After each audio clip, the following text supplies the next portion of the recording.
And we are going live in 5, 4, 3, 2, 1. Yo, yo, yo, tell me what you know. Welcome to the Sunshine Show. Woo! Tonight, I am streaming from my bedroom because it's the 50th episode celebration week and we needed to switch things up a little bit, and I wanted to get real comfortable because I have an amazing guest for you guys tonight. I have the one, the only, the most amazing, the most fabulous, the most Bowie of them all, Juan Love in the building. What's going on, Juan? Good stuff, Sunshine. How are you? Good. How are you doing? I'm doing good. Enjoying the day off. Just chilling out. Cool. What have you been up to today? Today, let's see. Today I just watched Josh do his online schooling, and then at the same time, I just went through my emails. Emails have been piling up since I launched the sale. I hate to see those numbers go up so much. I'm just like, fuck, now I got 30 emails, 40, 50. And then I'm like, how important is the information within those emails? Like, it starts eating away at me. And then, like, I can't even do like simple things like walk around because I'm just like those emails. So that's what I did. So you say you're off, but really you're working. I'm off work to do work is what I mean. Nice. That is a work ethic if I've ever heard of one. What's up, Dawn? What's up, Lindsay? What's up, Mike Torin, Marhill, Terry? Thank you all for hanging out with us tonight. We are going to have such a great chat.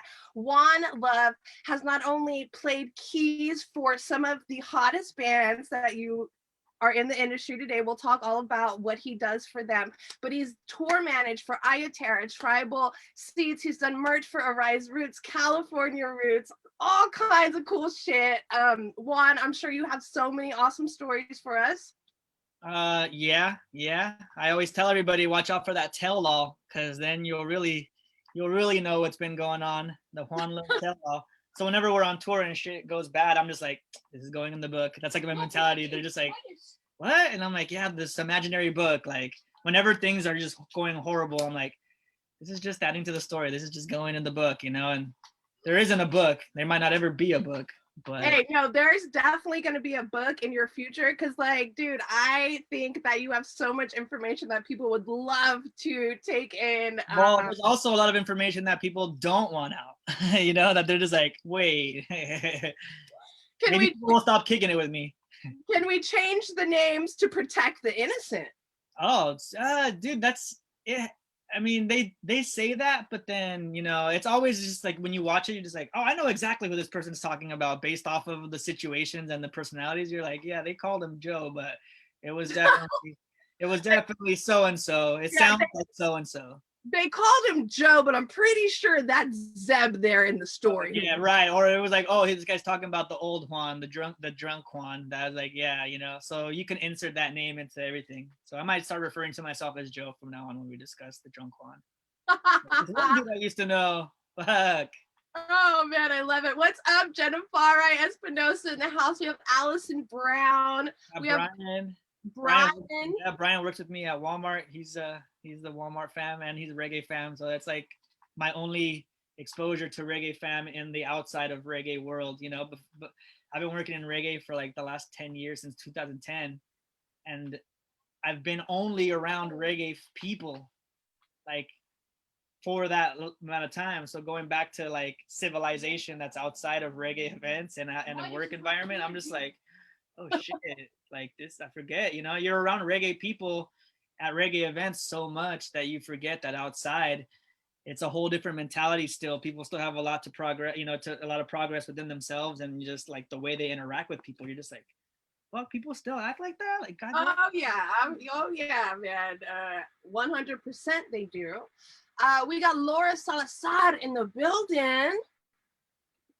What's up, Laura? We got Jason Perry from Ross Rebellion Music. Don McDaniel. You guys, thanks for hanging out with us tonight. So, Juan, I know we were chatting before we started the interview, and I want to talk to you. I want to start the segment with you telling us a little bit about how your musical journey began. So, I mean, musical journey for me probably started back way in high school. You know, I had a childhood friend that I met in like 10th grade, and he grew up in band and had like musical equipment and things like that. So I learned how to play like music alongside him, and then him and I over the years produced music together. You know, like I remember going to Guitar Center one day and just buying a 4-track recorder, and we would just started producing like hip hop beats, and then we would freestyle and flow, and it was just we progressively did that, then started jumped on Reason, and then like the program Acid, and then like so that's how we always stayed busy, was just producing music. And then he eventually formed a band, Beyond Eyesight. And so in 20 I think they started in 2009 or 2010, but I joined late 2010, and then I was with them for like 5 years. And that's how I think my exposure and my involvement within what the modern reggae community is now, is that's kind of where that started. Awesome. So you actually are a musician yourself. Yeah. Yes. And so you played keys for, what was the name of the band?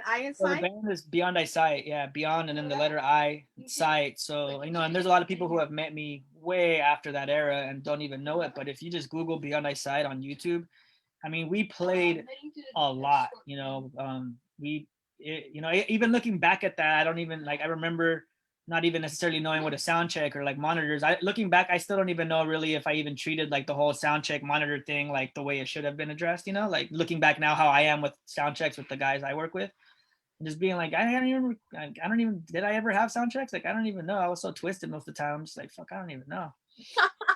But Sorry, but that's kind of how it started. Yeah, in 2010, and then we slowly we played Cali Roots in 2012 as Beyond Eyesight, because then we played it again with Gonzo. So like in 2012, Gonzo left Fortunate Youth, was working on his solo album Rocksteady, and Dan Kelly just randomly texted me one day, and I was like, how does this guy even have my phone? Because at that point I was sort of 80% fan, 80% fan, 20% musician. Like I've always just been a fan, I've always been going to reggae shows, Dub Club, catching Abyssinians, Twinkle Brothers. Like I'm a roots head, so I've Ragamuffins Festival, Bob Marley Fest, like World Beat Center in San Diego. That's how I've been seeing Tribal Seeds since like 2005, because Simkin Project, like the band Stranger. Oh, I love Simkin Project. Oh my God. Anybody who has not heard of the Simkin Project, I will drop the link in the comments, and you guys please go and like that band, because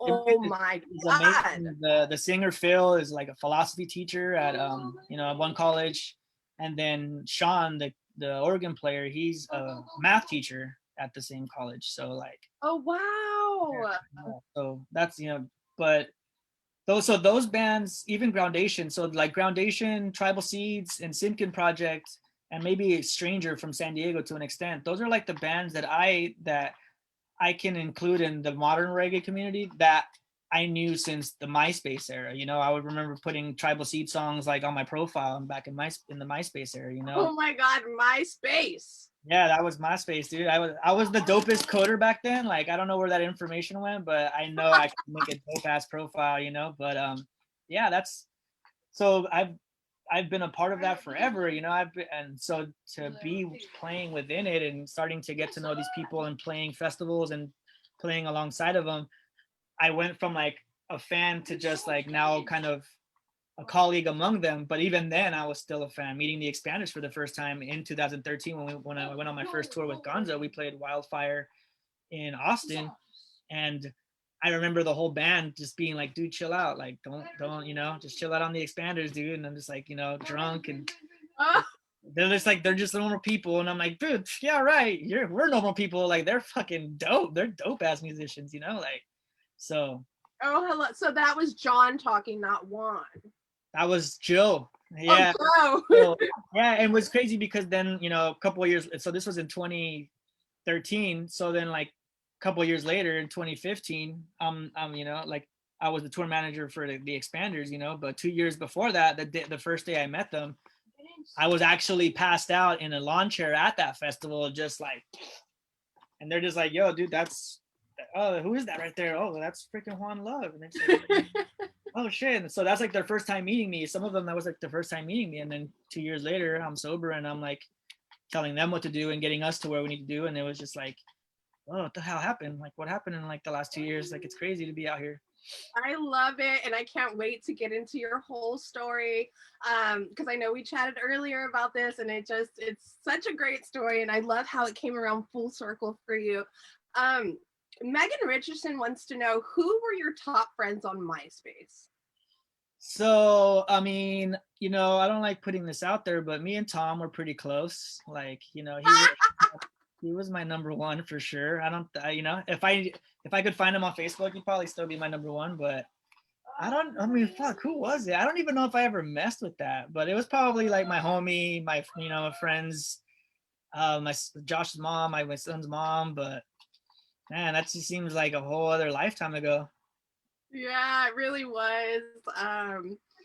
It really was. That Lynn says those custom MySpace pages used to be the shit. Yeah, man, dude, I remember like trying to find the reggae ones, like I said, back then I was all about it still. Like I can remember a time when I wasn't like all into like roots reggae documentaries, Jamaican music, like, I've always been about it. So yeah, I remember trying to find the One Love backgrounds, and trying to find the themes that were reggae even back then, like. Oh, hell yeah, bro. Let's see. Wiz Fire in the building. Wiz Fire, he's the one that threw the Ayaterra lantern on me at Dry Diggins in 2018. Like after. Oh my god, that's fucking dope. He even threw this Razafari tat on me recently too. He came down to LA and I was like, "Yo, what's up? Let's link up," and he knocked it out real quick.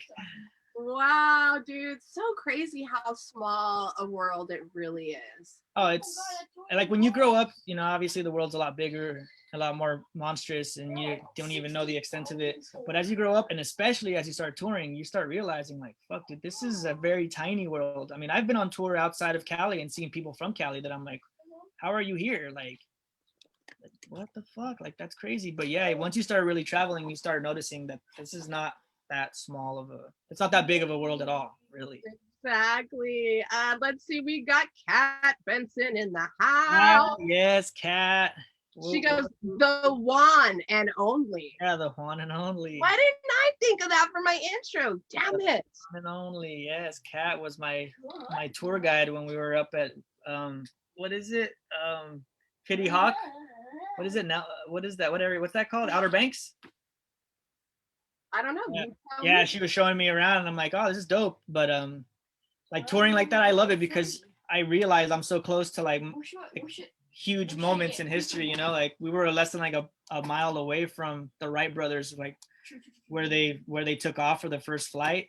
Oh wow. So I'm always like Googling stuff like, well, where are we? When we were in Corpus Christi with Tribal, I was like, oh shit, the Selena statue is like literally, I went to the hotel to shower up, and after I got out the shower, I was just like, let me see what's around here. And I saw it was like a block away, and I'm like, dude, I'm not gonna not go see the Selena statue. Oh yeah, bro. I grew up about 45 minutes south of Corpus Christi. So Corpus Christi is basically my stomping grounds. And I remember, I believe I was in middle school, and it was like April Fool's Day or the day before April Fool's Day when she got shot. And I remember them saying Selena's dead. And she was always like, we all looked up to her. And so when they said that, I was in the band hall. I remember I didn't believe it. I said, there's no way. And dude, first thing, it's like, and that was her, like her management that did that shit. Yeah, it was her. I guess what was she? She was like her tour manager / like manager, I guess. Yolanda. I will never forgive her. I will never forgive her. No. So don't be pulling no shady shit like that, Juan Love. Never. I can't even stand like the actress that played her in the movie. I'm just like, oh, I don't like you. Yeah, man, that's some crazy shit. But yeah, that Selena statue for sure is real nice and a cool thing to go check out when you're in Corpus. We got Allison Brown in the house. Juan, are you sober now? Yeah. Awesome. And we are going to get all into that journey in a minute. Kevin Canales, congratulations on tour manager job, bro. Well deserved. Yes, thank you. Yeah, big up everybody. I see Janet in there. Cheyenne, my favorite human ever. Well, everybody, all this fam. It's crazy. All the What's up, Carlos Bastetta? Brian, we got OBX. What's OBX? Outer Banks. Ah, okay, got you. Yeah, Outer Banks. What is that? North Carolina or something? That's where Katie Hawk or whatever. That's where the Wright brothers took off from. Nice. Wiz says we need to blast a new Razafari design on your stomach. Damn, that's crazy. What's up, Janet Eason in the building? Megan Richardson says, "Don't be a Yolanda." Yeah, don't ever be like Yolanda. I'm still convinced Selena's alive. She will always be alive in my heart. Marhill says she was the club president. Oh, that's right. Yeah, she was the club president of her fan club. Damn, I gotta watch the movie. I think it's on Netflix. I might have to watch it just to kind of relive this trauma. Right, all of us, we all need to go watch the Selena movie. Who died first, her or Tupac? Because I know it was around the same time, right? Like it was not that far from each other that they were taken from us. I always tell people that they're just chilling in a thug mansion somewhere together. We don't know where. For sure. At least their holograms are. Their holograms are definitely at Coachella, though. President of the Juan Love Club. We need to start a Juan Love Club, you guys. I'm sure there's one out there. Nah, I love it. What's up, Tommy fam? Rolando, Michael, Lisa Argon. You guys think Gorilla, dang, everybody. Who isn't in here? I know, you guys, thank you all for coming and hanging out. We are going to have such a good time tonight. We're already having a great time. It is the 50th episode celebration week, the ending of it. We have 3 fucking amazing giveaways we're going to do tonight. And Juan Love is contributing a pin set, I believe, right? Yeah. We got the Brendan Clemente 1-hour songwriting session that we are going to give away tonight, and then also some items from my merch shop. So I'm super fucking excited. Stick around for the ride. It's going to be a good time. Juan, so you actually have played keys with like tribal seeds, right? If something goes on, you go on stage and like you take over. I mean, I'm known to jump on during like Vampire, like maybe whatever song they have as like a feature. If asked like spontaneously, like I was telling you, if someone asked me ahead of time, I really start getting like shy. Like I'm glad I'm not a performer on stage anymore, because I don't know if I could still do it. I just get up there and even like with the Expanders one time we played Del Mar racetrack with Iration, and it was a massive crowd, and I just went up there to put the waters down, and I just walked out with the water, and I'm like oh my God, a lot of people, dude. I'm glad I'm not you guys who got to be up on stage, dude. This is gnarly, man. I'm cool side stage. Let's talk about how you started transitioning from a musician into tour management and merch and all this good stuff that you're doing now. Well, yeah, so once I stopped drinking, so I stepped down from the band. I was kind of asked to step aside for a tour that the band went on. I was like a week sober, and they were going on a tour with Tribal and Ballyhoo at that time. I was on my side with Gonzo, and they collectively were just like, we feel like it's just best for all of us if you kind of just sit this one out. And so they went on tour, and then I stayed behind and was like, I think I was like a week sober at that time. We had just played like Brooklyn Bowl in that July with Gonzo. I don't remember who was out on the bill, but that was like my very first show ever, I think, ever playing sober, And after that, I was just like, well, fuck, what do I do now? And I started working at Walmart. I took McDonald's. I worked night shift at McDonald's back then. And after like 2 weeks, 3 weeks, I was just like, I want to be back out there in the crowd with the vibes and stuff. So I started noticing that Arise Roots, my homie Rudy, who was their manager at the time, and he also managed Ito Vibes and Ayaterra collectively under Root Ant, so I would see them always posting like if someone could help out with merch for Arise Roots. And so I just was like, hey, you know what? Like, I see you always posting about needing a merch person. So how about you just consider me your merch person? And if I, for some reason, can't make something, then, look for somebody. And then that's how that started. So I started running merch for Arise Roots. And then through Rudy, and after a few months of doing that, he proposed the job of merch for the Expanders, because they were looking for a merch person. And so then I started working with the Expanders as their merch person in like early 2015. Wow. And so that was the band that you pretty much said you were like starstruck by. Yeah. Even, I mean, the first couple of shows, even maybe the first tour or two, I would watch them a lot, you know? And then eventually I was just like, wait, I'm out here for work. And I'm like, you know, like, so, but I would always just like, oh my God, you know, like even till the very end, I would still wake up on tour with them and just be like, man, fuck, this is crazy, you know, like it's crazy that I'm a part of, you know, one of my favorite bands and being a part of their journey through, you know, through music and stuff. So, but I even have a tattoo of theirs too. I have the Hustling Culture, that the artwork that's on the actual CD. I have it on my arm right here.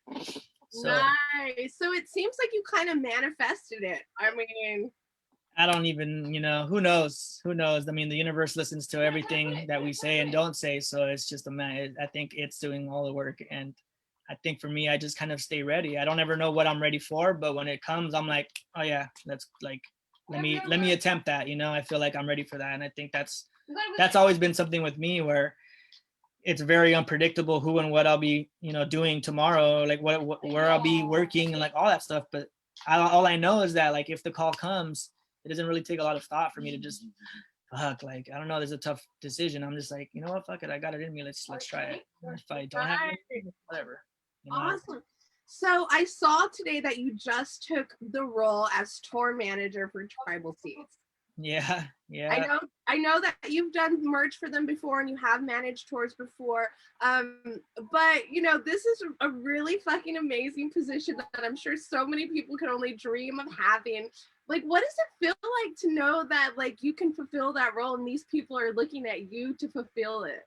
Well, I mean, if I will fulfill the role is still yet to be said, but you know, Tribal, same thing, kind of like the Expanders. You know, I've been seeing Tribal since Steve was still in high school. You know, Steve was, I think, probably maybe 17 still when I was watching at the World Beat Center. And even Josh's first concert, you know, when he was 6 months old, was a Tribal Seeds concert. And I have a picture of me and Josh and Steve. You know, and Josh is 6 months. Steve is, I don't know exactly what time, that was 13 years ago, so he was probably about, you know, 18, maybe still 6, you know, like, so I mean, like I said, I've always been out there. I've always been out there. But yeah, so you know, I ran those drive-in shows for them recently, and I had already toured with them as their merch guy from 2017 2018. So I feel like yeah, I went and did the drive-in shows. They were happy, the band was happy, management was happy, and they were already kind of hinting like, hey, how would you feel? Would you ever consider? And I'm just like, I mean, I'll consider anything and everything really, especially if it's a challenge to me, you know, like they would be the biggest, you know, project I would be in charge of. Even the drive-in shows, with the exception of the Ayaterra show at the Janice Live that we did on our Coming to Light tour, like that Coming to Light Ayaterra show with 4-piece band and Reese Brothers at Janice was the biggest show I had ever overlooked. And that was like almost 800 people in attendance. I mean, it was like 5 bands because there were Summer Survivors, a local opener was on that, all of their bands, everybody's guests. And like, I just remember after that show just being so like happy at the results of it all and just being like, oh dude, like I'm extremely happy with the results.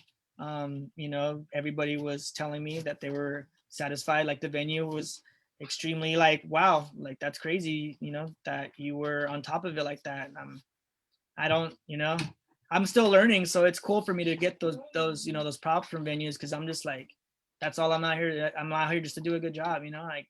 Yeah, well, I can tell that you are a master of your craft and that you hold it at a very high responsibility level, and I'm pretty sure you're not going to let anybody down. I can just tell by your personality, and you just seem very kind-hearted and very humble, and I think it's amazing, and I'm so glad that you were able to get this opportunity. I think it's dope. I mean, I think it's even dope that like right and on it, people have reached out because they're like, oh, you I saw you, you know, blast that you're tour manager for Tribal. Like, are you still for Ayaterra? And I'm like, yeah. I mean, they're like, fuck, like that's crazy.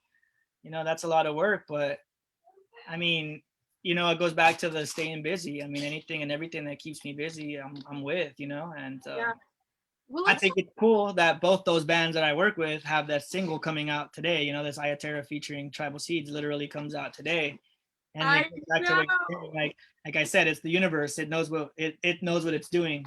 Even before we get the wheels moving on our own, like it's already part of the plan, you know. So it's kind of crazy to look at that.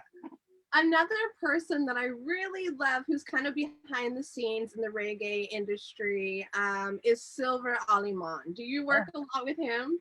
yeah, he's the Ayatera sound engineer. Yeah, he's great. He's He's really great. such a sweet and kind-hearted and humble guy too. And I had him Hard on the worker. show. Yeah, hard worker. Yeah, yeah, hard worker. Very down to earth. So what's up, Silver? If you're out there, we're thinking about you always. Juan, let's talk about how you juggle all the responsibilities that you have when you're on tour, when you're preparing for tour, when you're executing the tour, and when you're wrapping it up. I mean, the list is pretty endless. People a lot of times will ask me like, "Hey, well, when I tell them what I do, and they're just like, cool, I don't know what that does. I don't know what that is. You know, tour manager, like, what is that?"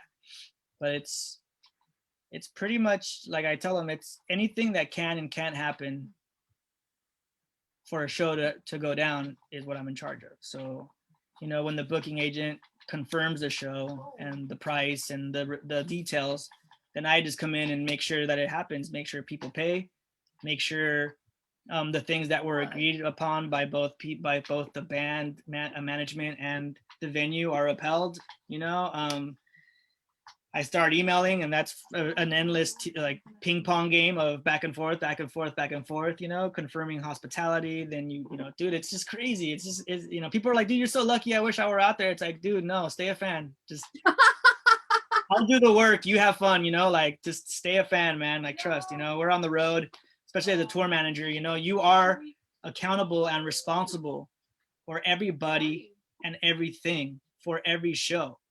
So if you multiply how much it takes for one show and then times 30 for a tour, it's, you know, and then you're running it at like once there's all the coordinating and the preparing, and you can only do your best to cross T's and dot I's, but then there's the real life. Like, hey, life is a beast and it's going to test you every way.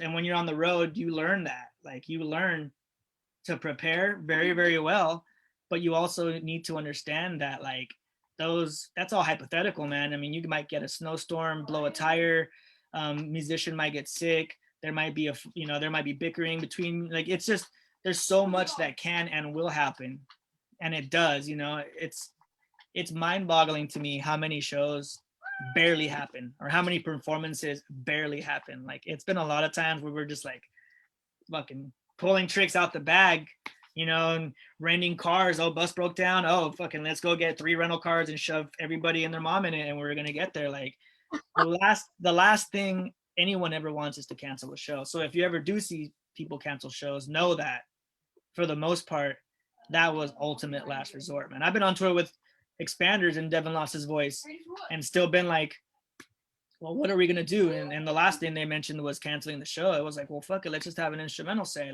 You just have to learn to adapt. And I think a lot of the tour life has has brought growth my way that I applied to my regular life, where I'm just like, you know what, dude, I prepare a lot, but I roll with the punches, and you know. That's what you gotta do, right? For sure. Yeah. I remember being on tour once, and man, I think we were all the way up in not Iowa, but you know, somewhere where it was really cold, and our singer had lost his voice, bless his heart, but my God, he could not even hit a note, and he was cracking, and it sounded awful. And so we were trying to do like instrumental, and people were like booing because they wanted him to sing. And Lord, when he started singing, it's like, no, just stop. Like you really just stop. So you just never know what's gonna fucking happen, and you just kind of gotta rock and roll and like just, you know, roll with the punches, like you said. That's it. I mean, we're in the industry that doesn't promise us anything, you know. So really you're swimming against the stream, you know, like there is no going with the flow when you're out there. Like you can't leave things up to chance. And as a tour manager, that's your job. Like you have to use like intuition so that you kind of can predict the things that will go wrong, and kind of assume the things that might go wrong, and what are you going to do about setting up a trap or a safety net for if that happens. You know, maybe it might not, but what if it does? And that's something that tour managing has taught me that I apply, where it's like, well, what if things don't go work? What if things don't go my way? Weird. What if in a weird world, life decides to not give me what I want? Like, how can I minimize that? And even when that does happen, how can I rebound and take as little damage as I can, you know? And that's, as a tour manager, you're the cushion for everything, the vehicle, the guys, emotional and physical, like everything. You're that cushion between everything and life, the bulldozer of life, just being like, yo, I'm coming at you, you know? And you're just like, fuck, okay.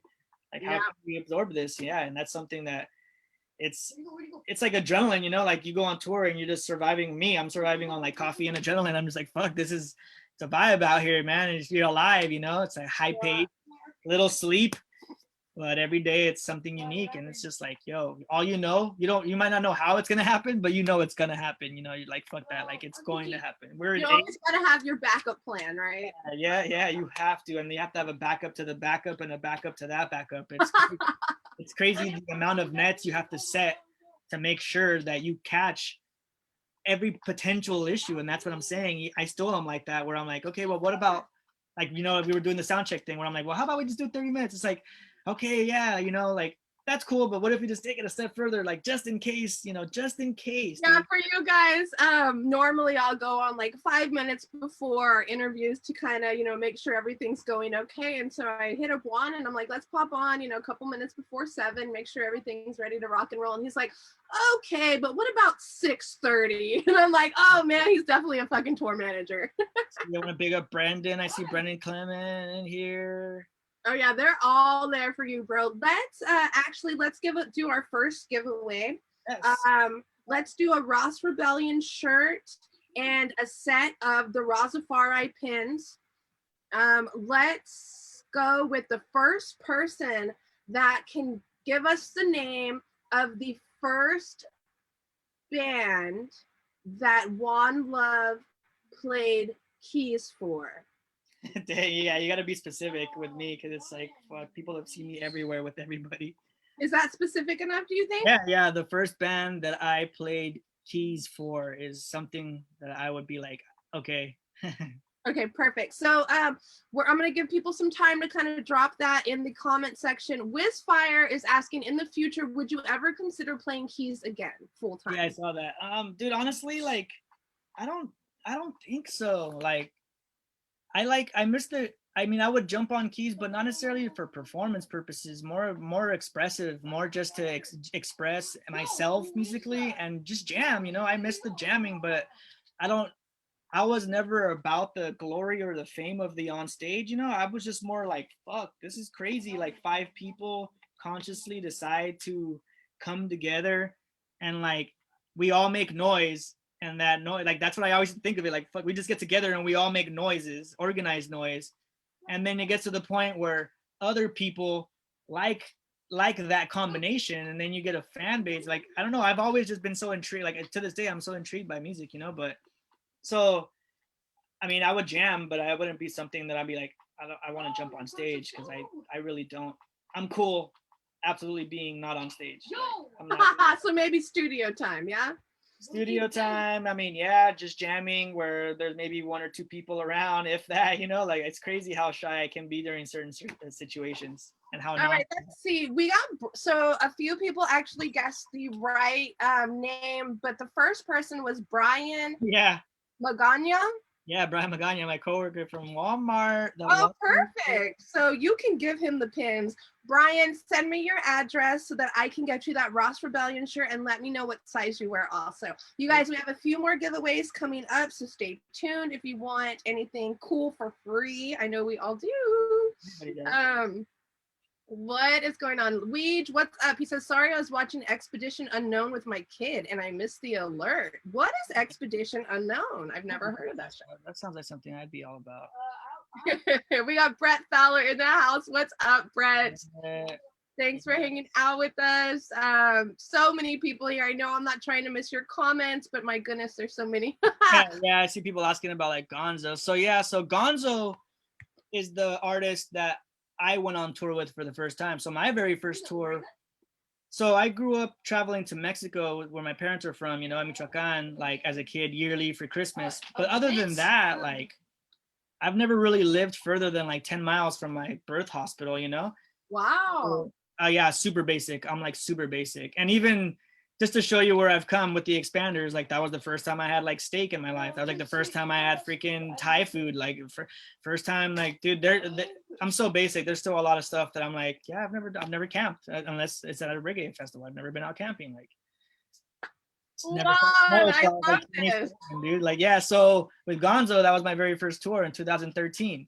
Around this time, actually, because my Facebook memories have been showing like me selling my Xbox. I sold my freaking Xbox like before tour for $100 because I didn't have money to go on tour. Back then, we were barely maybe even getting paid, and for a long time we didn't even realize you can get paid for playing music. Like we were just happy to be out there jamming, you know. Like, and like I said, you look up Beyond Side on YouTube or anything, and there's insane amounts of footage because we played all the freaking time. You know, like we backed a lot of artists. But yeah, so with Gonzo, that was in 2013, and since then, I mean, dude, I've been in like every state but like 3 now. Wow. I've just been touring, and that's something that just boggles my mind. Where I'm like, damn, dude, like music has taken me all over the place, and I've been able to meet all these people you see in the feed. You know, like I've met the majority of these people physically at Cali Roots, working for Cali Roots. You know, working for Beyond Side, Gonzo, Expanders, Arise Roots, like, you know, Ayaterra. It's just Wow. Juan, you only work with like the best of the best, huh? no, I don't even. I mean, they're, you know, I don't even know how that happens. I don't, you know, it's crazy. I look at the people. I'm like, yeah, it's just. It wasn't even on purpose, you know. It just that's just kind of what life brought my way. Well, I think that obviously your work ethic says a lot, and I don't think people would be coming to you unless you have proven results. And it seems like you're doing a fucking amazing job, yo. So hats off to you. It says Expedition Unknown is a dude who traveled and explores lost lands, folk civilizations, and he is kind of funny. Ah. Okay, well, everybody, let's go watch Expedition Unknown. I think you should do your own Expedition Unknown with your kid. Yeah, go out there with the flashlight, but then don't end up on another show. Don't end up on like Forensic Files. So, don't start off Expedition Unknown and end up, you know, lost and never found. Or Naked and Afraid. Or Naked and Afraid. You know, that might be where you end up.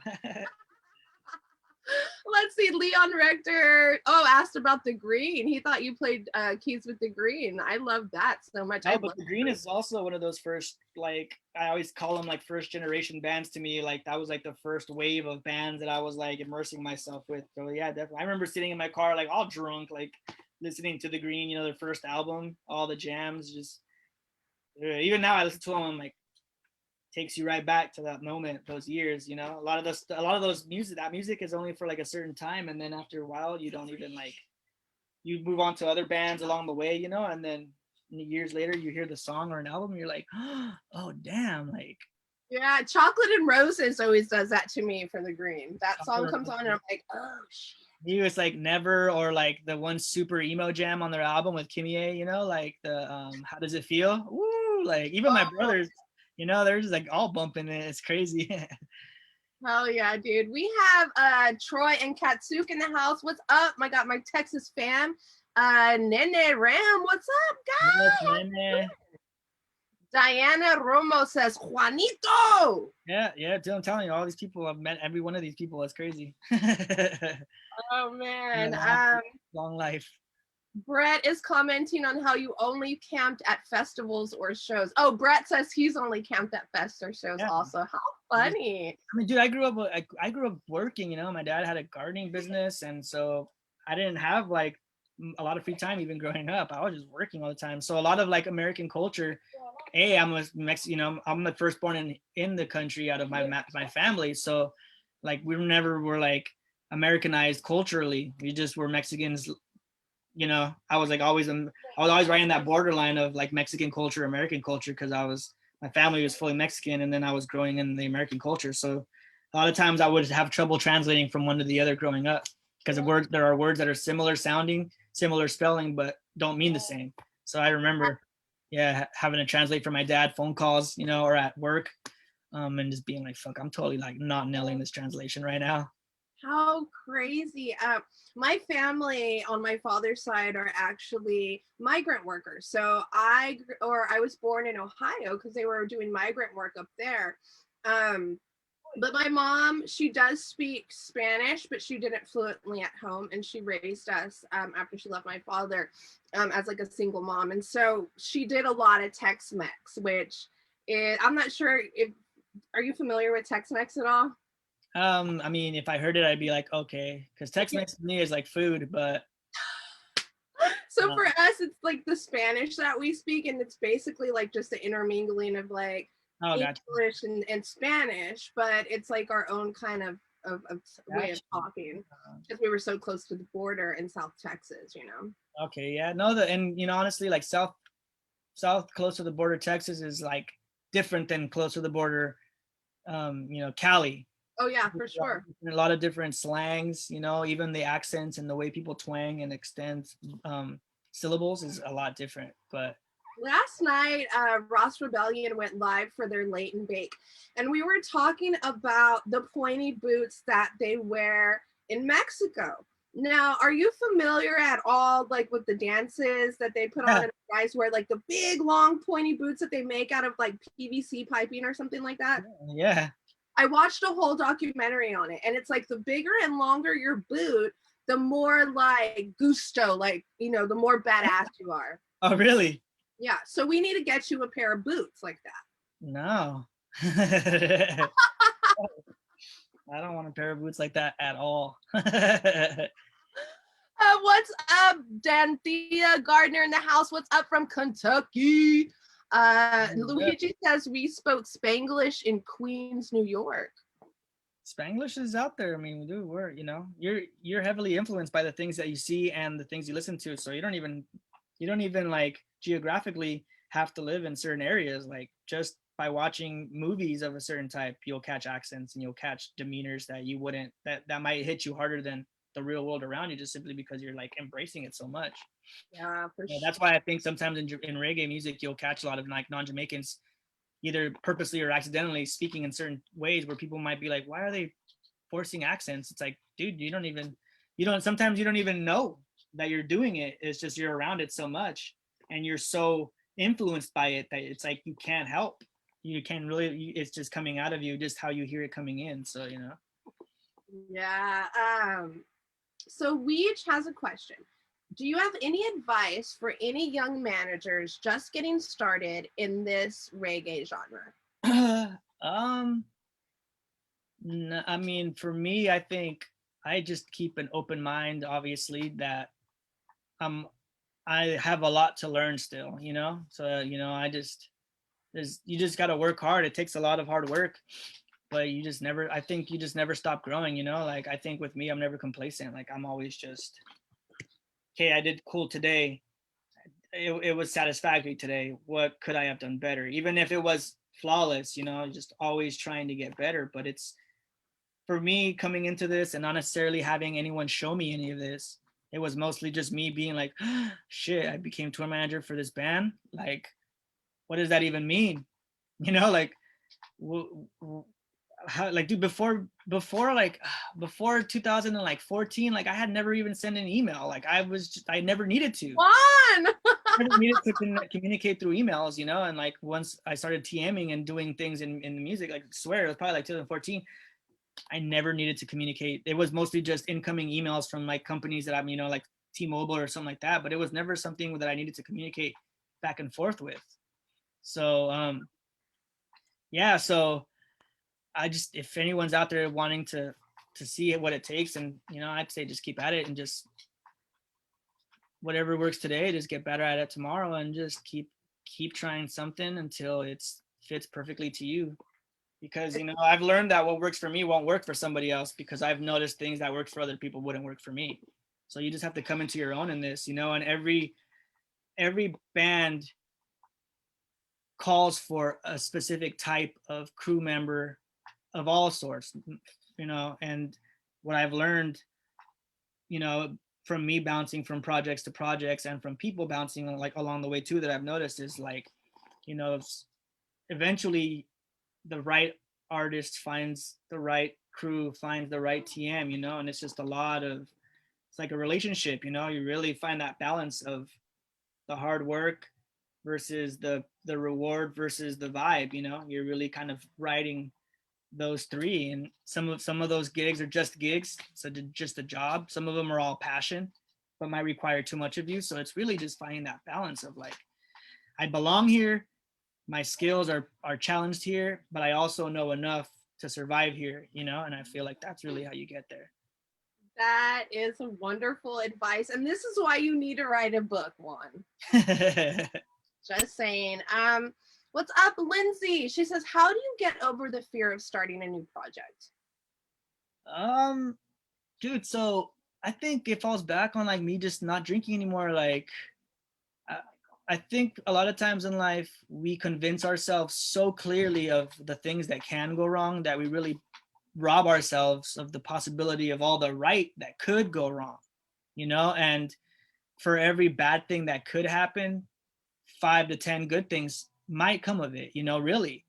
And it's stepping into the unknown, man, honestly. Like you have, I think you have to, like, in order to survive out there and in order to stay out, in order to stay out of being inside of yourself too much, like you really have to put yourself out there like that and know and stand on the fact that this may or may not be a good move, but you can't, it's so hard to tell until you get the wheels moving, you know. And a lot of times I think we rob ourselves of insane amounts of growth because we just simply convince ourselves that we're not ready for it, you know.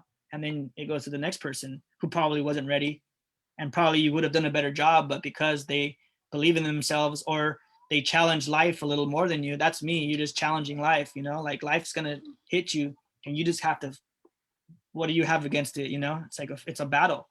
You're giving me goosebumps, Juan. That's the way I look at it, you know. Like that's really the way you have to look at it. Like, you know, it's a scary, you know, because you're putting yourself out there, you know. It's like all in, you know. And I think for me it's you're all in every day. You have to be all in every day.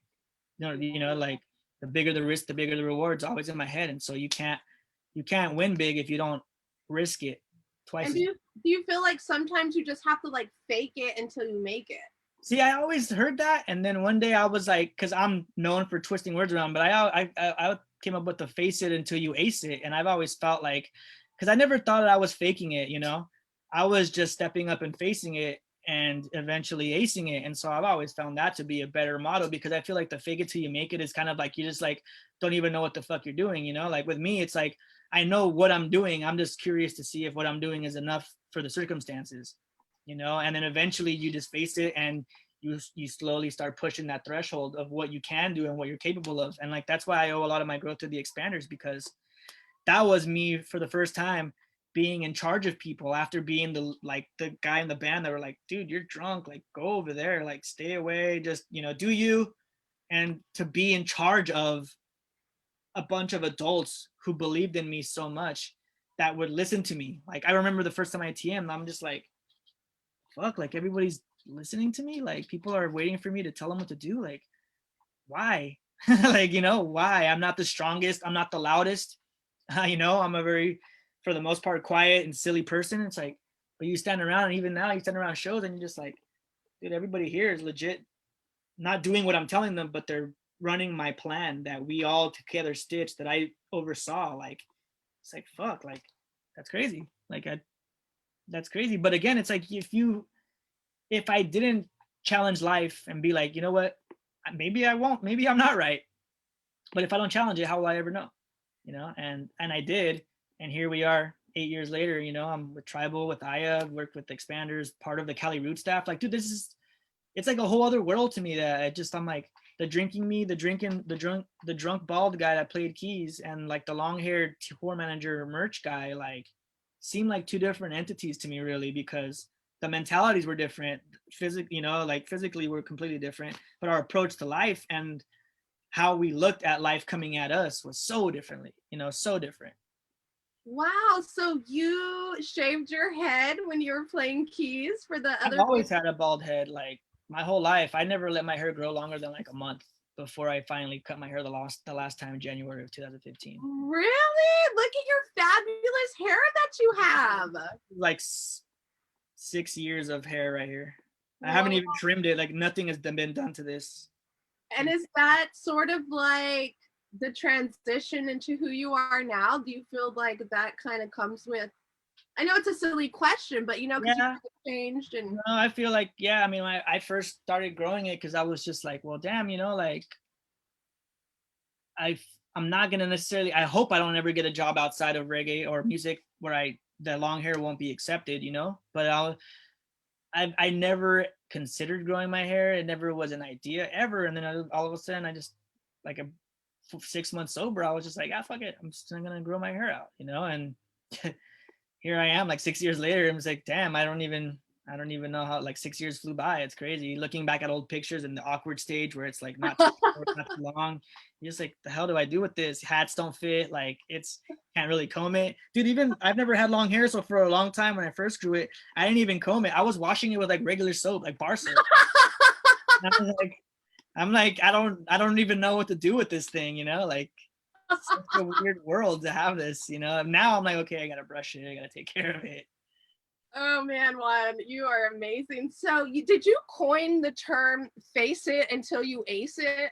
I mean, I've been saying it for like a minute, so I've never heard that before. Whenever people say it, yeah, whenever I say it or whenever I hear people say, so I have like certain almost Tourette style responses to people when they say things. So like if someone says like I love you, I'm like I love you more. Like those are certain things that no matter what someone says, I don't think about it. It's just like a response that I'm just like I don't think about, you know. So someone says fake it till you make it, I'm just like no, face it till you ace it. And to me, like I said, to me that terminology is so they're so different. The like the ideas behind both statements, you know. Yeah, I love that so much. I see all you guys out there, and we are having. Oh, I know, it's crazy. 41 people are just blowing up in here. Everybody loves you, Juan. Visit me at Walmart, everybody. Let's see. Yeah, when I remember when you were telling me like, oh, I have to go to sleep early because I work at Walmart, and I'm like, well, my dad's on the same schedule because he has to wake up super early because he like works at Walmart also in Texas. So I know how those schedules can be kind of crazy. Walmart, dude, it's employing Walmart. It's always there, man. Walmart will always be there. It's crazy. Janet says, I have a question. Juan, why are you so awesome? I don't know. I can't even explain that. I'm usually very good at explaining things, and I don't even know about any of that, man. I just, you know, a lot of people I'm like beloved, but I always think of it as Juan Love, the persona, because honestly, like Juan here at home is not Juan Love, you know. Like I can go on tour with Tribal, Ayaterra, these fucking sold out shows, and then I'd come home and I'd be a gardener with my dad. Like none of that. Like there were two different worlds, you know. Nobody, my dad's route knew what the hell I was doing. They just saw the hair because a lot of my dad's clients know me since I was like 8 years old, so they've seen me grow up from an 8-year-old to a 30-year-old, you know, and they're just like, what the hell, like, you know. So yeah, so there were two different people. Wow. I think that's all. I think so that's what's always kept me kind of grounded. You know, the fact that like it didn't matter who knows me and how many people I play to or whatever. I come home and I'm like, yo, that's cool as fuck. But what's up with these bills? Like, what's up with work, dude? You know, like let's go. Like, where you been? You know, let's go. We need this shit done. Yo, for real. Adrina Carmona says, I love listening to Juan talk. His vocabulary and demeanor in what he says is captivating. Love you, Juan. Oh, thanks. Who said that? Like, who said that? Adrina. Oh, yeah, Joanna, yeah, Carmona, yeah. Dude, so that's something like I talk about a lot where like I don't think about the things I say, you know, like even when like people reach out to me because the people know that I stopped drinking a long time ago and they see my posts and so they feel like there's like a lot of growth within that. And they also obviously like somebody reached out recently and like, damn, I could tell you've been through a lot because someone that has that type of perspective for the most part probably has gone through or is going through a lot to even put them, you know, to even put your mental state that way.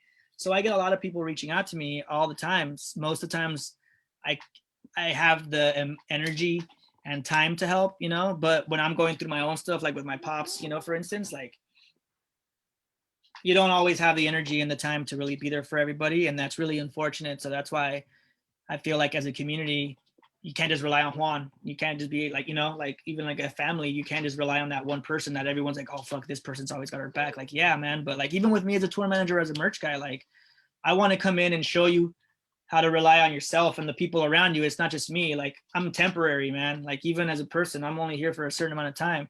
My goal as a merch person isn't to come in here and run your merch for life. It's to come in here and show you what I'm doing, and maybe you might learn. That way you could run it yourself or give you a bigger insight on it. Same as a TM, same as anybody. Like I want to come in here and reassure you that I'm around, but I'm not always going to be here. So like a lot of that work needs to be for you, by you, you know, like, and that's the way I've always looked at it. Honestly, I'm like, fuck, dude, Juan Love is not here forever, man. So like, oh, that, I don't even know where you get these words, where they come from, but you should totally be like a public motivator or like a motivational speaker or something, you know. That's your next job, Juan. people have suggested I be like an alcohol or drug like counselor of some sort because of how I can speak, the experience, how I can speak on what I've been through, you know, and what I've become and what I've pushed through. But again, it's like that public speaking. I'm just like, fuck, I just like streaming like this is cool, even if I go live, because I'm not, you're not necessarily, I can't necessarily see all of you right now. So I'm like, this is just me and you know, but more than 10 people, I mean, I'm just like, like, I need to be like in the Bible, like Aaron spoke for freaking Moses, you know, and I just need my Aaron to be like the speaker, and I just get shit done. And I'm just like, well, dude, homie over here is gonna talk to you about everything, and I'm just gonna sit over here and just get it done, you know. So that there, I always have this like where I pretend to do work and I just like tap my shit like this. I'm like, hold up, getting work done. What are you doing? Typing? I just pretend to just like hit my shit. So, like Nathan gets a kick out of that because I'm like, what? Like just doing that. Just like, bro, like you're too much. So that's something. If you ever go on tour with me, you'll realize that I'm insanely ridiculous. Like so ridiculous. Oh man, I love it. Let's do another giveaway. How about that? So let's do another pin drop from the Razafari collection. And then we're gonna do the 1 hour songwriting session with Brendan Clemente. We are re-giving that away tonight. Because the guy that got it didn't think he was going to be able to utilize it. So he re-gifted it, which is awesome. So let's think of a great, how about you ask the question this time, Juan? Shit. Damn, okay. It could be about a question about anything, or does it have to be about me? Whatever you want to, whatever you want to do. Get creative, Juan. Get creative with it. You put me on the spot. I don't even know. Okay. Does whoever can guess my son's age right now? Oh shit, that's a good one. His birthday just passed, and everyone and their mom, like whenever I blast anyone of my family members, it's like the internet breaks because they're just like, oh, happy birthday to your brother, happy birthday to everybody. And you know, I post a lot of pictures of Josh, so I'm sure people out there know how old Joshua is. No, 11. Damn, I saw NSA 11. Okay. No. Oh, Janet right there. Did Janet win? Janet, 13.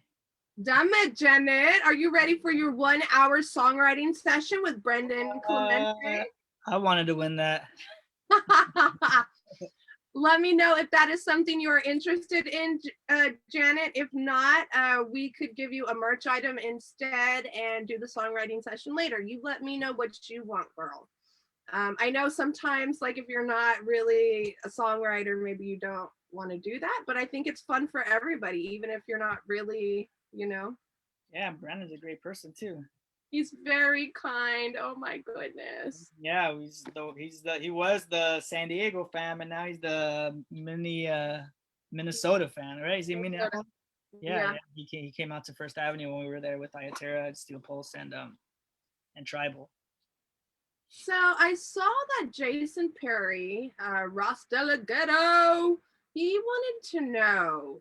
Sorry, I am going way up in these comments. You guys rock. I know. I've been like just going back and seeing like if what I've missed. I'm just like, gosh, everyone's just chatting away. I love it.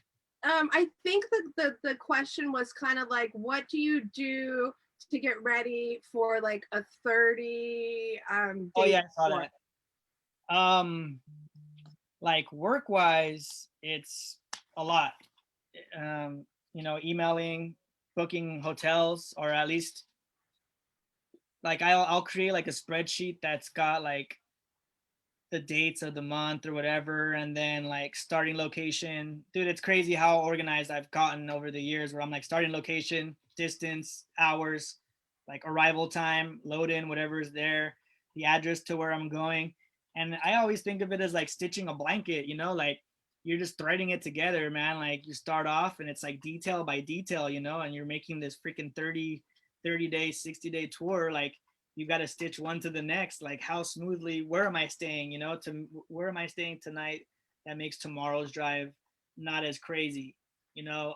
Where we are we going to drive through the night, do we stay there, do we drive for 2 hours, you know. And it's just crazy but for me personally, like even clothes wise, I usually won't even pack until like a day or two before I even go on the road. Nice.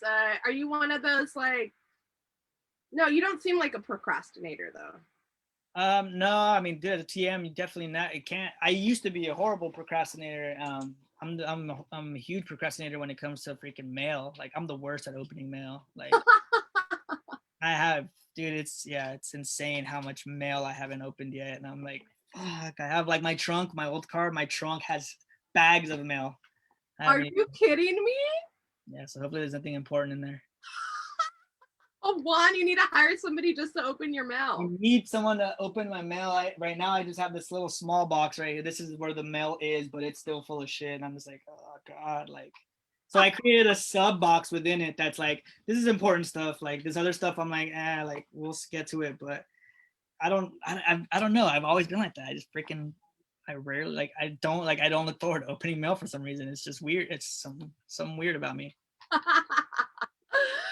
Okay, so Janet is actually going to take a merch item out of the Etsy store. So that 1 hour songwriting session with Brendan Clemente is still up for gives, you guys. So we will get to that after a little while. Let's do something fun. I like to ask my guests this question. Are you into movies much? Yeah. Yeah. Okay, sick. So if you had to write like your biopic, I think that's what it's called. I keep calling it that, but it's like, you know, your life story based on true events. What would the soundtrack more or less consist of? Who would play you? And everybody at home, please play along and drop your comments as who do you think would play Juan or make a good role for Juan? And what does the storyline more or less look like? Dang, the storyline, I feel like it'd be pretty quick. I mean, there's a lot within it, but it's also, you know, I mean, just growing up gardening, dude, I was just crazy, you know. That's literally been that was all me growing up. And I've discovered music, and I've always loved music. I've always fallen asleep with like oldies, you know. My taste in music is all over the place. If you guys follow me on Spotify, like I have so many playlists, and they're all very extensive playlists. Like they have a lot of songs, you know, Spanish reggae, dub reggae, island reggae, like, dude. Then I have Spanish music, oldies, cumbias, like, dude, it's insane. It's just insane. Classical guitar, like stuff I listen to when I'm doing like work, piano, like.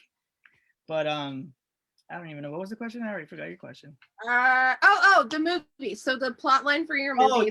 so it'd be me working growing up, and then probably discovering music, specifically classic rock in high school, and that's where my fascination with live music started. Where I always grew up watching like or listening to oldies and hip hop, so it was like more studio produced stuff. And once I got into classic rock, and I was like, whoa, people are playing live instruments and creating, like I've never really was exposed to that. So I was like, fuck, this is cool. So yeah, I'd be working, discovering music, discovering reggae within that, and then just wandering for forever after that.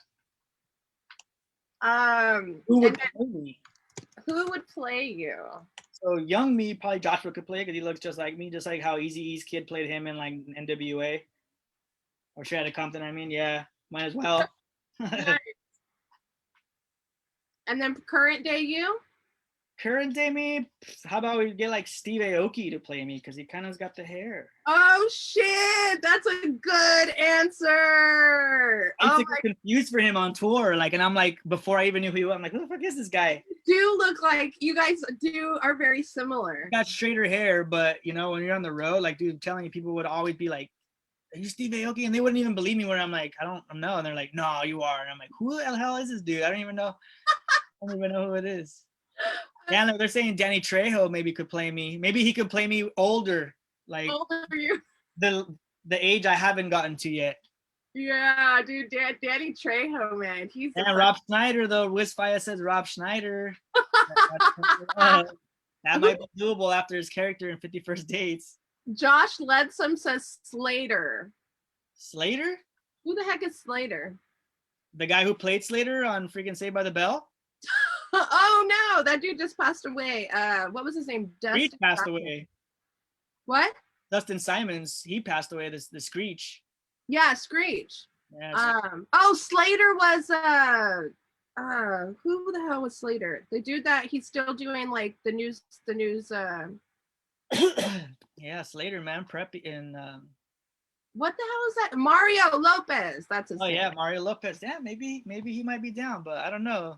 We have Marco Antonio Solis. Yeah, the Buki. So if you're like a Mexican, any Mexican family, and there's anybody in that Mexican family that's a guy with long hair, he's El Buki. Like, that's the common thing any Mexican family will call a dude with long hair. Like, oh, mira ese Buki. Like, and I'm like, that's always, dude. Always. My aunt will call me that. Oh, El Buki. And I'm like, fuck.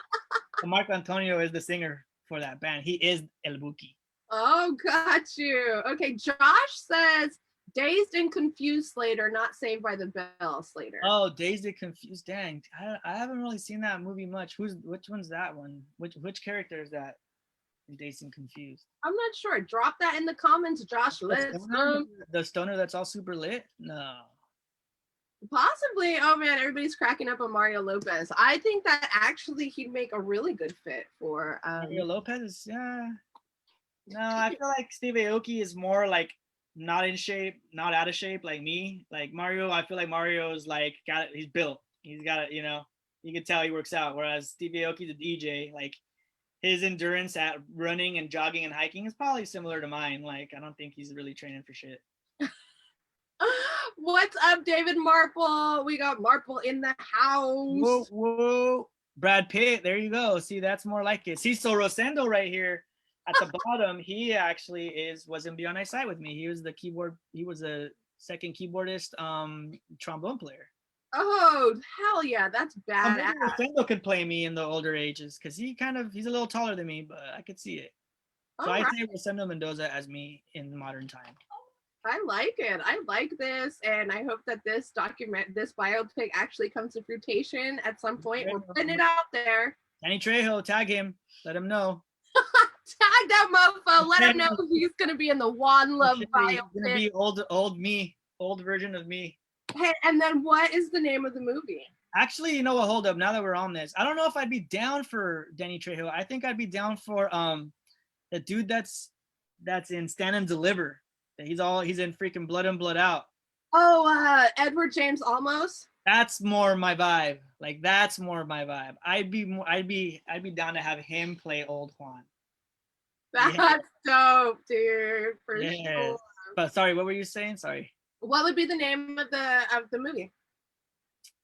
How about like Along Came Love? Oh, there it is.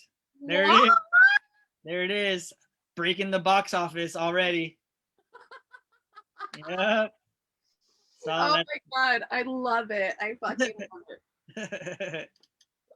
Think Cool. Oh, that's a good name for the movie. Think Cool. All right. And Wiz says Rory Cochran. Who in the world is that? Or was that just an attempt to make me say Cochran? Oh, interesting, Wiz. Mm-hmm. Oh, see, Jennifer says Juan's Love. Oh, I love that. One love, one heart. Juan's Love. Dang. Along came John. Yeah, see, there you go. Oh hell yeah, dude. Let's talk. Oh, so that guy is Slater from Dazed and Confused. Oh, yeah, see.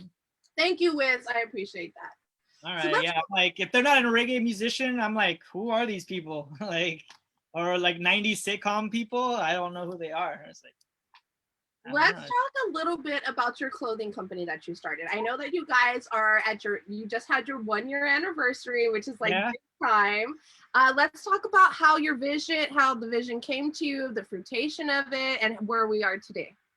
So Razafari honestly was something that I would stupidly say at like shows around like Mexican people at reggae shows, you know, like I always just say dumb shit and I just be like, oh, Razafari, you know, and they'd be like, ah, get a chuckle, like, oh, actually, that is, you know. And so for years at Cali Roots, for instance, where I'd be hanging backstage or at the campsite with, you know, because I hang with everybody, you know.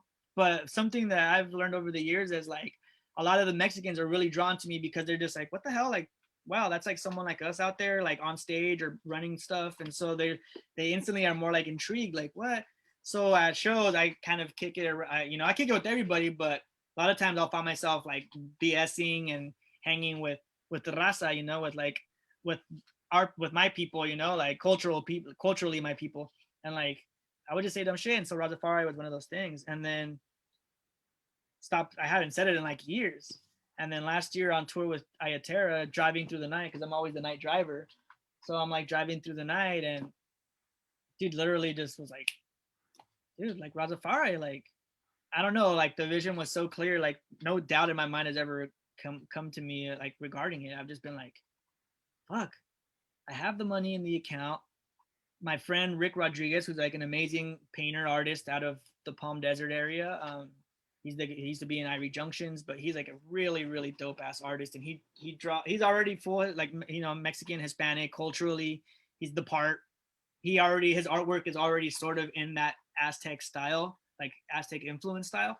So I'm like, no brainer, I'm gonna hit him up. So I was like, oh shit, it's 1 o'clock, 2 o'clock in the morning here in Chicago. We were on our way to, I forgot where we were at, Sajay. And I'm like, you know what? I'm gonna text him in the morning when I wake up. So I was just like, hey, Razafari, what do you think? And he's just like, I love it. What is it? And I was like, well, nothing yet. You know, that's what I'm coming to you about. You know, so I was like, my idea is to really mix the Mexican and reggae culture that, you know, like that I'm obviously a heavily influenced by reggae culture, Jamaican culture, um, the music, the people, like all of that. And I'm full blown Mexican still, you know, like both my parents are born there. And so um, I'm like, I want to use those images. I want to like kind of see if I can touch base and utilize both images, colors like the red, gold, and green, but also Aztec style imagery. That's why the Quetzalcoatl and like the feathered serpent and all that came into play, because that's heavy Mesoamerican culture. Like that's the origin of all Mesoamerican cultures from Central America down to like Peru, you know, like so it's all like it's all one family essentially within that region. And like he killed it. He came back to me with like 2 weeks later with all these freaking designs, and I'm like, bro, this is exactly what I wanted, you know.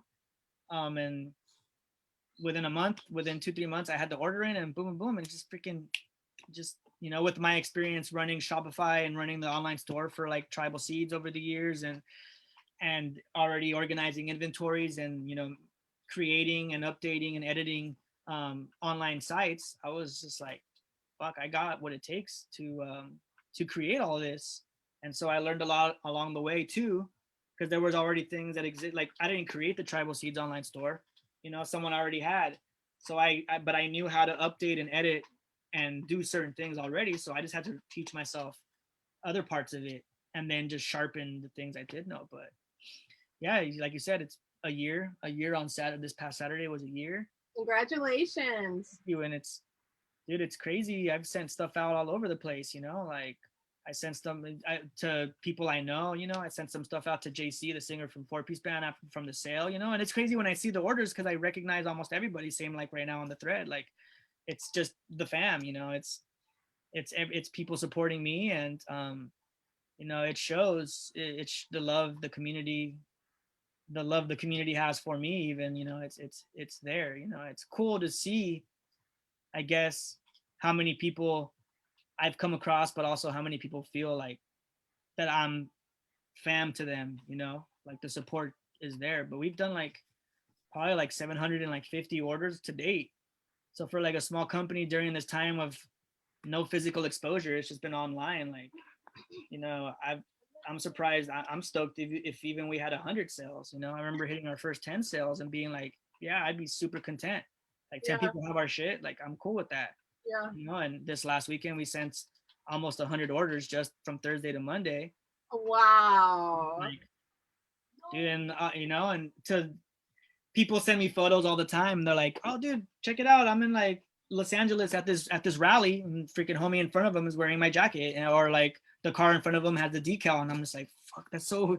It's still at the drive-in shows for tribal. So many people had fucking Razafari stuff in the audience and shit. I was just like, I don't even really know how to respond to that because I'm just like not prepared for it, you know. And I'm just like, "Oh, cool," like, you know, "Oh, that's dope," but it doesn't click to me until afterwards, where I'm just like, dude, goddamn, like there was a lot of people there purposely wearing it, obviously, because they knew I would be there. But even if they didn't see me, like the fact that they wear it proudly really means a lot to me. Well, and it's something that hasn't really been seen before, right? Like a mix of the Mexican American culture. I mean, And I've been in the community for like 10 years and I don't really know of many, if any, like brands that are almost you know, uh, geared towards the Hispanic culture. and And that's what I was gonna say. And one thing about Hispanic culture is that they are very unified. Like we fucking like connect. And when you have something like Rastafari, you fucking kidding me? Everybody wants that on their car. so like the term, like, you know, like it just fits so perfectly, you know, Razafari. And that's what I'm saying. Like, it's just those things that like my brain contorts words. Like if you say something to me, I'm instantly just twisting whatever the hell. And that's how I say these dumb things or these things that people are like with Ayaterra, they're like, bro, you literally just woke up like 2 minutes ago. Like, how are you so quick? Like, and like your puns, like how does that happen? Like you just wake up and are just firing like too clever shit. Like just go back to bed. But I don't even know. Like my pops was the same way, you know, he's just a joker, you know, I don't even know. I just take what people give me and I just twist it up. But yeah, so the Rastafari thing, like the terminology, you know, like everything just came together really well. And then the images that Rick has created for me are exactly like, if I could draw, I couldn't come up with anything precise. Like he nailed it more than I even could have imagined what I wanted the brand to look like, you know. Wow, that is awesome, dude. I'm trying to refresh my. Oh, here we go. Okay, cool. So, you guys, I dropped the Razafari link in the comments. Please, everybody, go and follow Razafari Apparel. Please go and support Juan. I took all advantage of the 50% off sale, and I bought a hoodie, or let's see, what did I get? A shirt, a beanie, some stickers, a bandana. Oh yeah, I remember I put it together. Yeah, should be there tomorrow probably. 'Cause people are like, "Damn, dude, I just put it on Friday. It's there." I'm like, "Well, dude, because the stuff. I mean, it's literally right behind me, right here. Like, you know." So, and again, it's like that OCD where I'm like, I hate seeing the freaking numbers on my thing. I'm like, I need to get rid of this thing. I need to get rid of those emails because I'm just like, I keep seeing 1 or 2 or 5, and I'm like, it's like every day they're there. They call to me, so I just want to get it. I just want to cleanse my phone of all these notifications. Are you one of those that like when the text icon has like numbers on it, like you just like click on it and open it just so that the freaking numbers? Yeah, so like Facebook, so I don't have that open on Facebook because I know I would be checking it. But so certain apps where I will tend to do that just to get rid of the number, really. Not even because I want to see who hit me up. I'm just like I just need to get rid of this email number, you know, and like that's it. I just, you know, I have reminders for myself. Like I utilize my phone a lot to work for me. So like I have a lot of reminders in there for bills, daily, weekly, like everything, you know. I live my life based off of my phone's calendar, man. Anything that ever comes my way, if someone brings up a show, potential work, Walmart stuff, hanging with certain people, like it goes in the phone. Because then I'm like, because my life is proven time and time again when people are like, "Yo, dude, what are you doing this day? Are you available?" I'm like, if it's not in my calendar on my phone, it's non-existent. So the second anything gets locked in with me or potentially, I'm just like in the phone. Because then the first thing I do, I'm like, well, let me see. It's not a routing sheet. I'm just like, let me freaking see. And that's something that over the years I came up with, to help me, help myself. Like, how can I make these apps and my phone work for me and be on my side too? And so that's why I said it to the freaking remind me, man. Idiot proof. I used to have a boss that used to be like, idiot proof shit. You just idiot proof everything. I love it so much. I want to read this comment here from, dang, I don't want to mess up this name, but last name is Porpora. Yeah, I think it's like Turangalila. Turangaria Porpora. I dig your philosophy of life. Speaks 100% commitment, accountability, and fearlessness. Many times I find myself being uplifted by your story and daily posts. So inspiring. Thank you for selflessly contributing to many of us here mental and spiritual growth. Right. And that always kind of, so when I first got sober, like, it was crazy because I had pushed away so many people with my drinking that when I decided to stop, I basically went at it on my own. I didn't really seek any religion. I didn't seek any self-help, like any classes, any meetings. I was just like, look, like, I put myself here and I want to get myself out on my own. The reason why is because I've seen people get better or change their lives, but then put that growth on the shoulders of somebody else, like a significant other or like, God or something. So a lot of times in life, if those things are jeopardized, then your progress gets jeopardized because it sits on top of something that's not you. So when I stopped, I wanted the growth to be for Juan. And if it was going to be a tougher route to not have people around, that I was willing to do that because I knew the resilience that I would teach myself would be something that I would be able to pass on to people. And that was an idea then, where I was like, yo, this is going to be hell. And it was hell. But because I pushed through that on my own, I find myself to be more resilient because I'm only I'm only as strong as I've made myself out to be. And then a lot of times, but then also a lot of that strength is in knowing when to reach out for others, So a lot of that strength within you still comes from knowing that if it gets to be too much for me, that it doesn't just have to be me.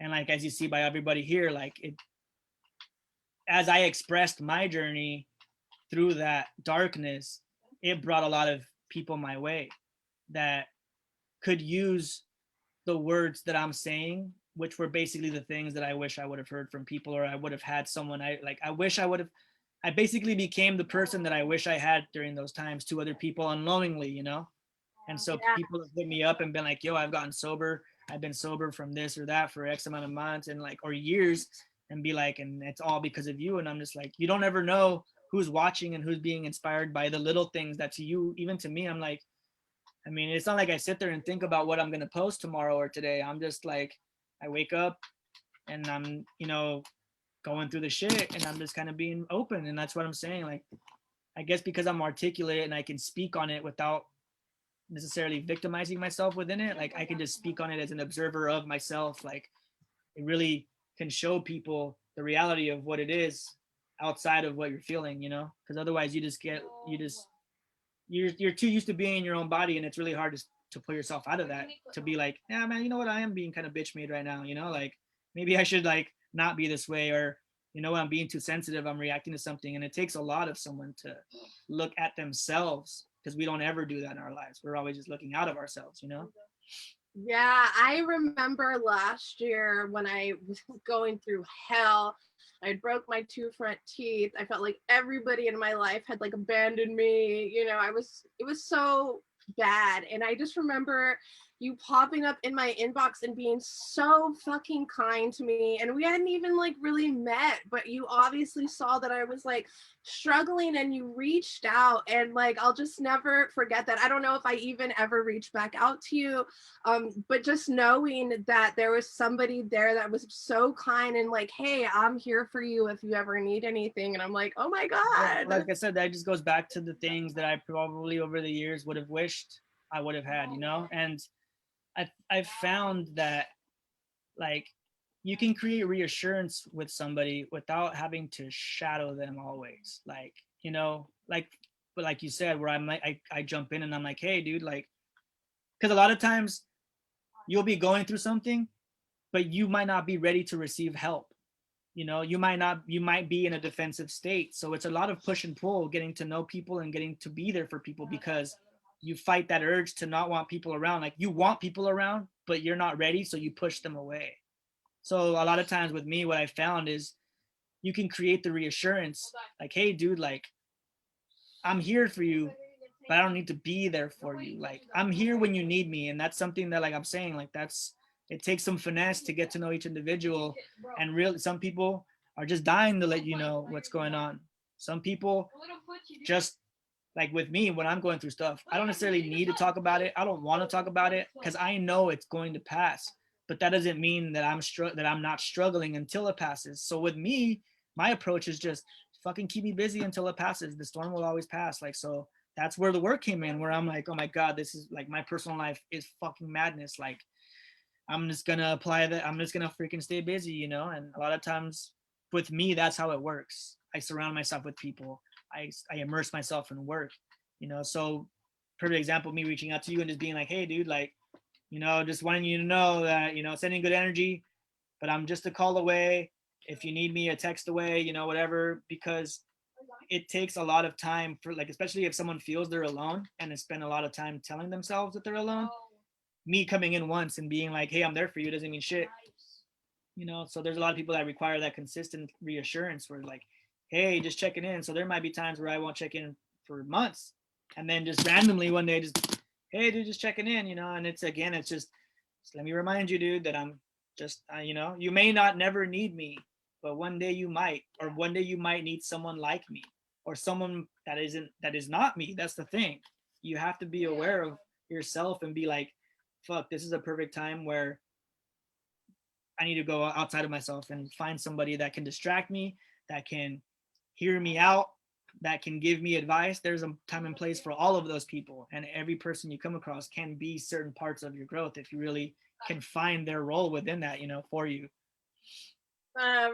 Dude, I know that we had kind of talked earlier, and I was like, do you kind of feel sometimes like you're like a counselor or like a therapist, like when you're on the road? And you said, well, yeah, kind of you have to play a lot of different roles. Yeah. Well, yeah, I mean, like I told you, you're like mom, your dad, your boss, your friend, therapist, psychologist, I mean, relationship expert, crisis management, I mean, travel agent, like, the hats are endless, because there is literally an endless list of things that need to be overseen as a tour manager. But on the personal level, yeah, I mean, to keep each artist at the up and up, to be able to perform, past the exhaustion, past the longing for the home life and the loved ones, like, you have to really be aware of how people are, because you're navigating around them and you're also navigating they themselves to get shit done that management has booked, so it's like a whole system of things where you just you just have to be there for everybody. You have to be there for the band, and you have to make sure that every single person in that band is also feeling and doing their best.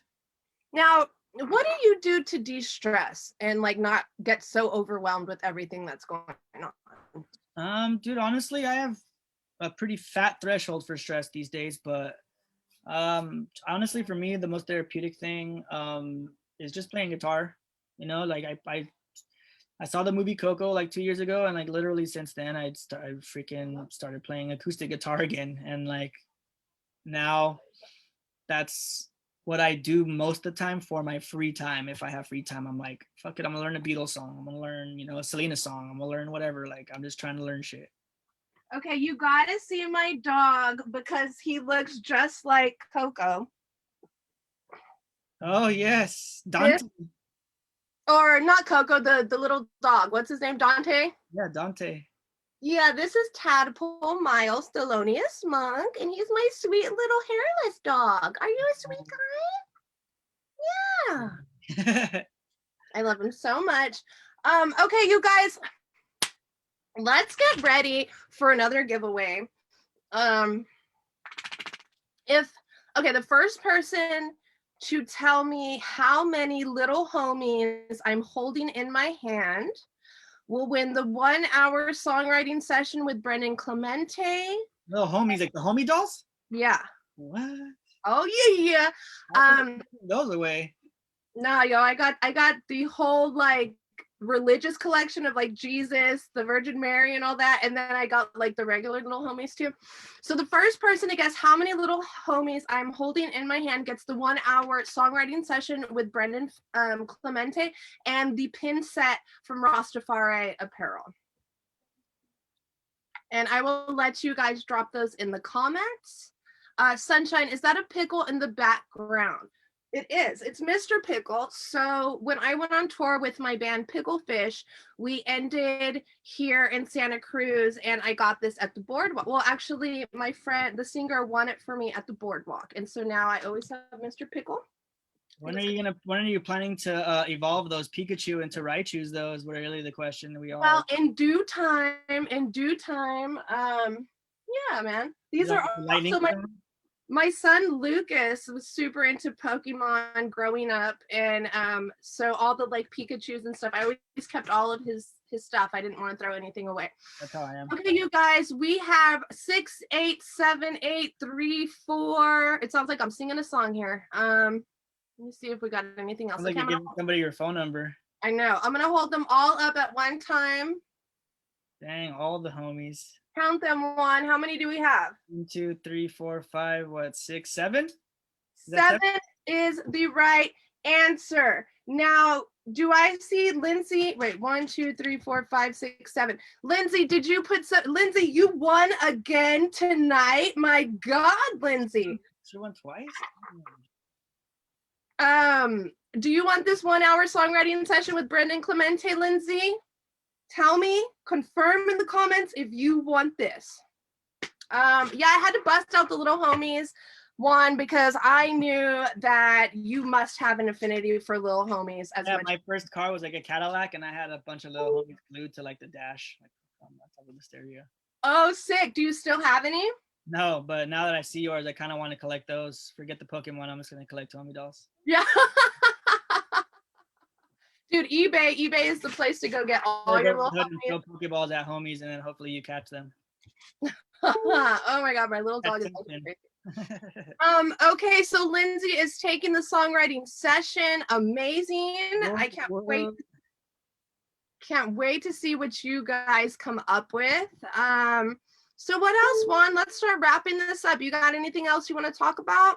No. I mean, still just letting people know that probably what time is it? 8. So like 20 minutes from now, Ayaterra's new single featuring Travel goes live on all platforms. So, definitely bump that shit because I've been bumping it since Nathan shared it with me, weeks ago. So I'm just like, shit goes hard. They have an album coming. I mean, dude, those guys, they stay hungry, man. I love working with them. Like I've been a part of their journey since even before I was working with them. So just keep your eye out for them and anybody I work with because, we are all actively, shows are starting to pick back up, festivals, tours, all that stuff. Like this lockdown will be a thing of the past before you know it. And, take advantage of the slow pace, even though we don't like it because we don't get a lot of this in life. Usually it's just like, go, go, go, go, go.